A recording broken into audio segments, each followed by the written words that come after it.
want to talk a little bit about getting consent, getting the horse to say yes, getting kind of permission to do things with them. I think that's really what we want to strive for, right? We want to walk in the barn and the horse says, "Oh yeah, you're here today. What are we going to get into?" We don't want them to be like, "Oh, here she is again. What are we going to do?" Right? So we can train that. We can actually foster that. This whole idea of reflections from the saddle and reward-based training is, how can we get the horse to trust us, to want to interact with us, to bond with us, and actually want to do things with us, right? Because it's so much more fun to pursue a sport where your partner is like as excited about it as you are. If you like have a spouse that, you love to go hiking and they hate to go hiking, right? It's like, you'd rather them not go because they make it so miserable when you do go. And it's kind of the same thing with our horses. Is like, we want them to be excited about us doing things with them because we're really excited about it. And it would be really awesome if they were too. So ideally, what we're always looking for is this idea of consent. Like, I want to walk into the barn and my horse says, "Yay, what are we going to do today?" I go to catch him and he's like, "Oh, I'm happy to see you." I tack him up and he's like, "Okay, let's go to work." I start going toward the arena and he's like, "All right, what are we going to work on today?" What I don't want is for him to be like, "Do you have to catch me? Do you have to brush me? Can we really just not go into the arena today?" Yeah. So what if I train them to kind of enjoy this process? I also do that by giving them a voice and saying, "Hey, how do you feel about this today?" And I actually listen, right? So when you open up that can of worms, there's a couple things that are going to happen. One, you're going to know what your horse does and doesn't want to do. They're going to actually tell you. And you have to listen, right? Then you have to decide for yourself, how can I turn this no into a yes? And that's where all of reward-based training comes in, is actually building the foundation of turning no's into yes. So I want to talk today a little bit about the different kinds of consent that horses can give us. What we really want is that expressed consent of like, "Yes, I want to do this." Or "No, I don't want to do this," but then we'll talk about how to handle that. Or like sometimes it's just kind of, it doesn't have to be expressed, but it's just like, "Oh yeah," like they're not like, "Yeah, let's go do this," but they're perfectly like happy and compliant to go about what you're asking them. So then there is like manufactured consent, right? So that's where the horse says yes and it does what we want, but it's doing it because it doesn't have a choice, or it's doing it because it's going to get forced to. And I think a lot of times about this on the horse trailer. So a lot of horses don't like to get on the horse trailer. They're not like, "Ooh, yay, let's go for a ride." It's not like your dog, right? And so there can be a little bit of like, "Hey, you have to get on the horse trailer."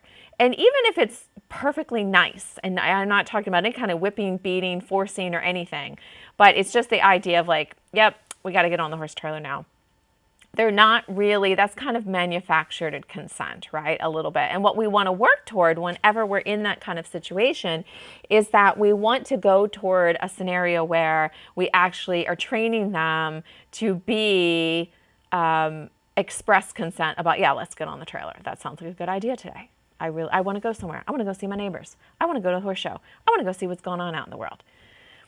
And then there's times when we have to literally like take over consent and say, "I'm sorry, but you have to do this." And a lot of times that comes in horse training with safety issues, right? Like they're like, "No, I want to run off across that field and go visit with the new horse in the other paddock." And for safety reasons, that no, they can't run across that field because it'd be dangerous for their legs, or no, that other horse is a stallion and he's going to try and kill you, or there's a road between us and that horse and you're going to get hit by a car, right? I mean, there's times when we have to say, "No, this is, you don't really have a choice right now. For safety reasons, you have to do this." And what happens is when we train with reward-based training, the times that we have to do that, the horse is much more like, "Oh, okay," and then they forget about it. So I think about this all the time with my own horses, that They value me, they trust me, they know that I have their back. So if I have to do any veterinary care with them, they're really good about it. But if I have to hand them off to the veterinarian, they're not as good. And I've noticed this in like, especially with COVID now, right? It's like you can't go into the hospital with your horse.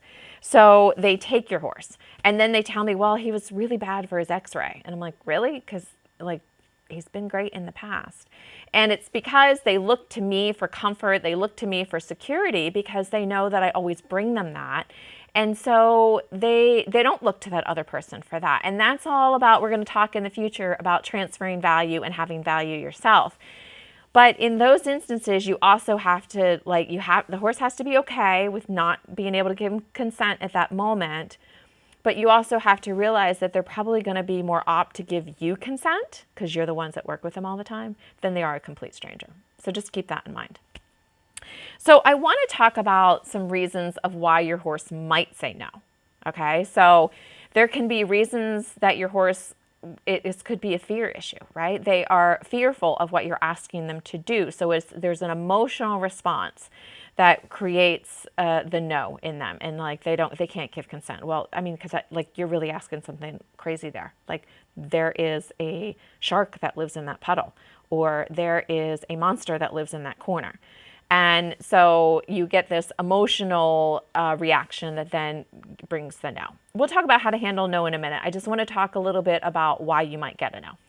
You might get a no because of a physical reason, a pain, or maybe they got vaccines the other day and they're just not feeling up to par. So they're like, I don't really feel like doing it today, right? Maybe they have a bad headache. Maybe there is a lameness problem, or maybe they're sore because they've been working really hard lately. So we have to kind of always have to ask ourselves, why are we getting the no? Like, why is the horse saying no to us? What are they trying to tell us with that? Are they fearful? Are they too excited? I mean, maybe like you go to a show, right? There's a little bit of fear. It's a little bit of excitement.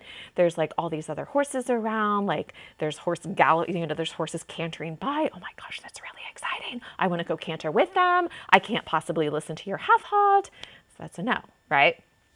And so we would handle that completely different.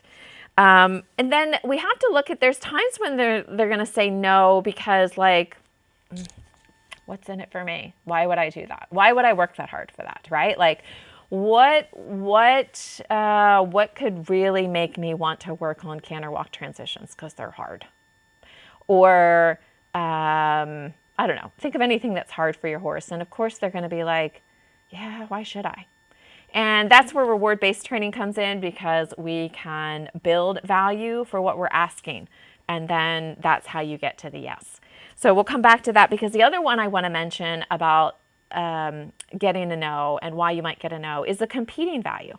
So it might be that every day of the week, your horse is fine about canter walk transitions or whatever.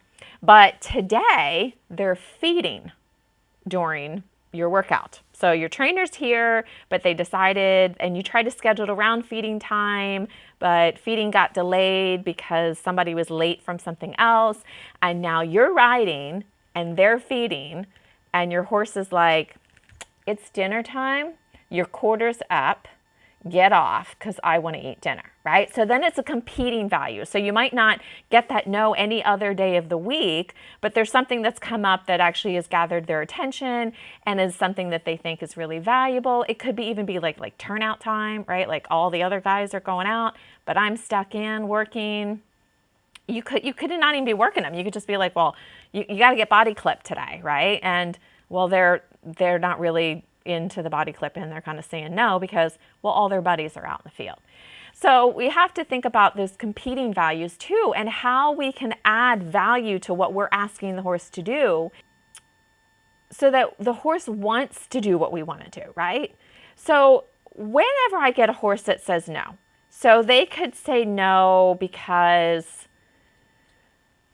whatever reason, they say no. Today, there's a competing value, they don't want to do it. I have to stop and think about what in my training regimen is not, that either what I'm asking isn't clear, or, because that's another reason a horse could say no, right? Like what you're asking, they're like, I got no idea what you're asking for.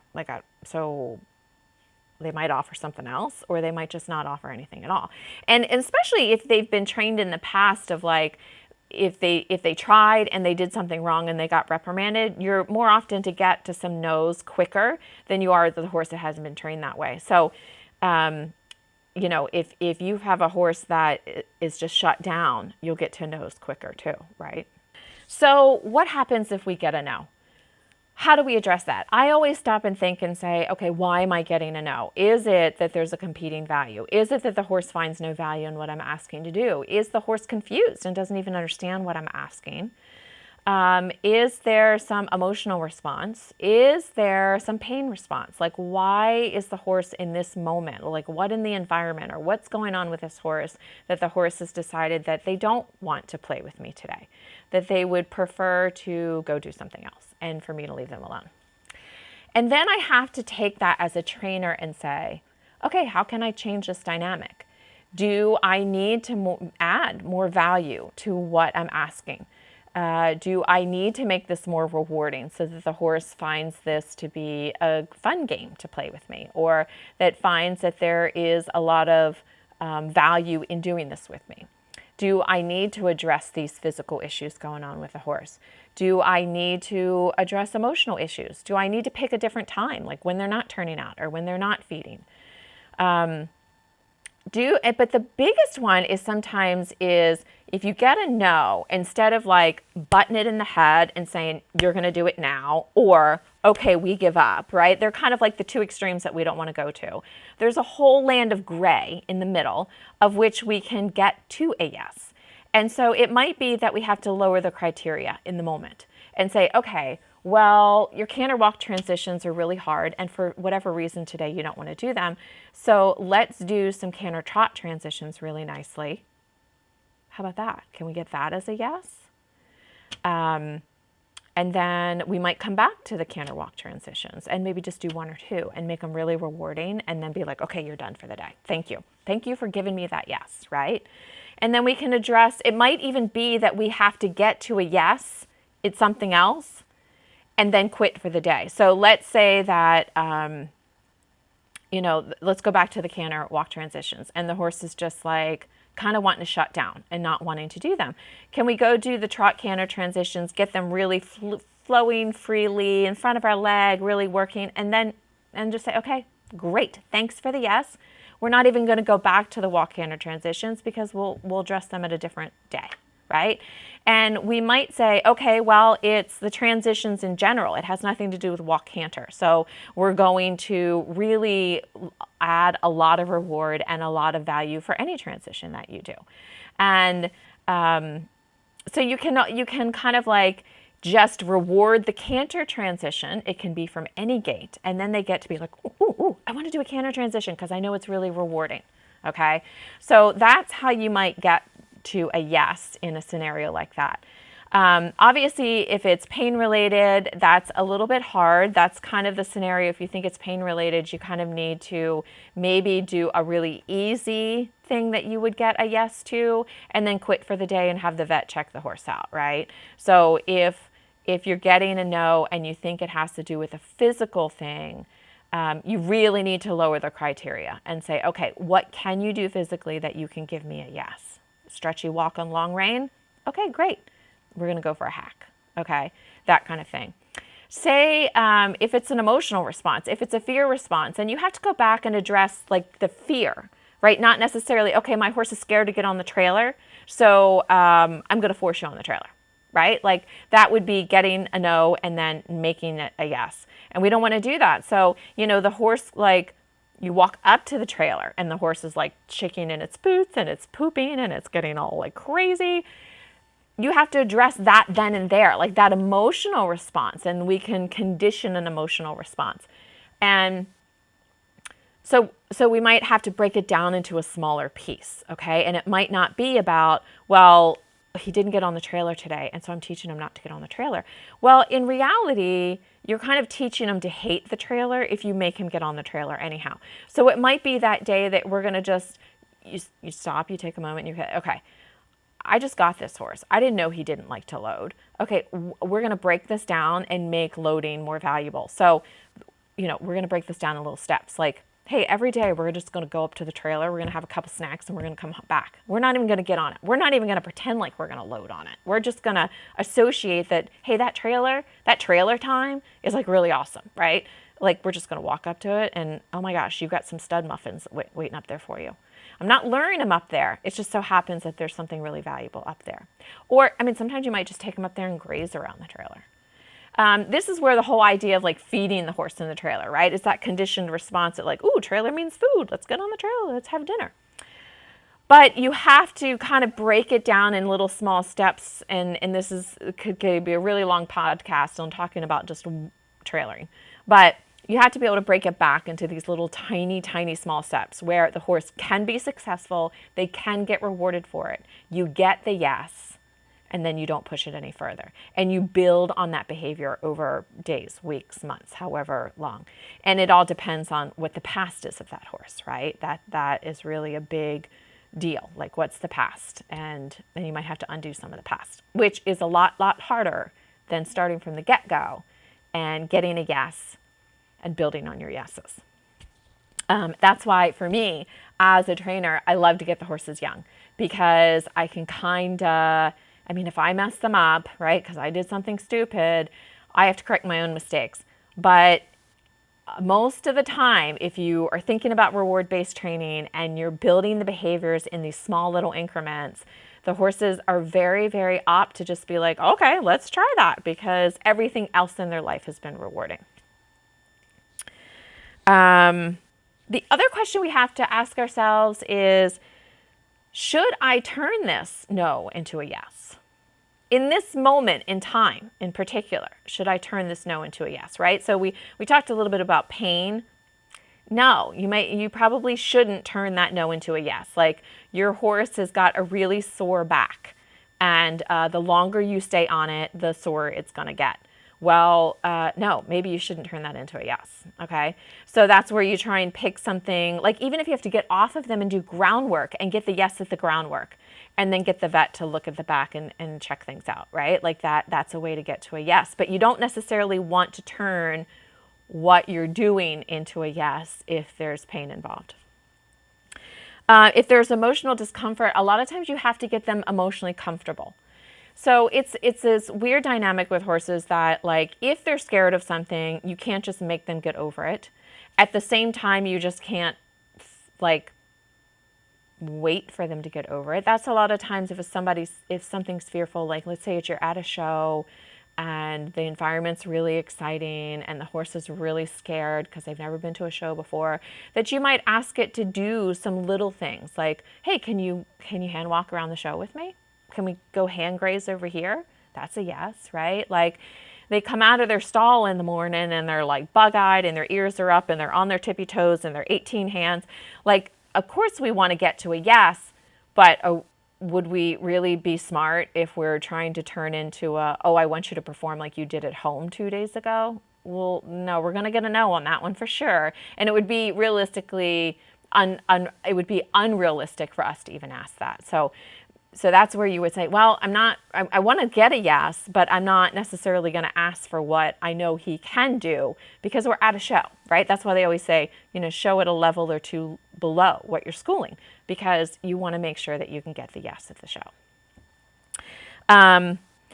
And so if something doesn't have value, right, that's really easy to add value to something to get to the yes. So, the horse comes out and is like, well, working in the arena doesn't have much value. You can seriously work on adding value to working on the arena. That is probably one of the simpler things to do, right? And so that's a whole course on that. And then, of course, if there's competing values, then you're going to have to be a little bit creative about maybe what you're doing doesn't have enough value. And then how can you add value to what you're doing? And then that's that whole transference of value that we're going to talk about in another podcast. So I think the takeaway is like, if I get to a no, I don't want to force my horse to say yes. So what am I missing? What am I doing wrong? And how can I change this so that the horse wants to give me a yes. And it's that idea and like psychology of training that reward-based training is all about. And so that's kind of some of the stuff that goes through my head all the time when I'm working with horses and, I run into issues, or I run into training issues where I can tell that the horse isn't really on board. And I want to work on that because I want them to be on board. I want them to come out and want to work with me. I want them to be excited about what we do together. I want them to enjoy the process. I enjoy the process, so I want them to enjoy it too. And I know that in the perfect world, like they would enjoy it 100% of the time, and I would enjoy it 100% of the time, and life would be bliss. And I know that's not true, but I feel like if I strive for that, then I'm so much better off, and I'm creating the environment that I want for my animals. And like, I really try and make their life as best as I can, right? Like, and so, that means their physical well-being, that means their mental well-being, that means their emotional well-being, and that means their well-being in training. All right, thank you guys so much for joining me again with my Reflections from the Saddle. This is Rebecca Douglas. See you next time. Are you interested in learning more about reward-based training? Please check out reflectionsfromthesaddle.com. There's free training there, and blogs and videos, and even some e-courses that you can take. We look forward to seeing you there.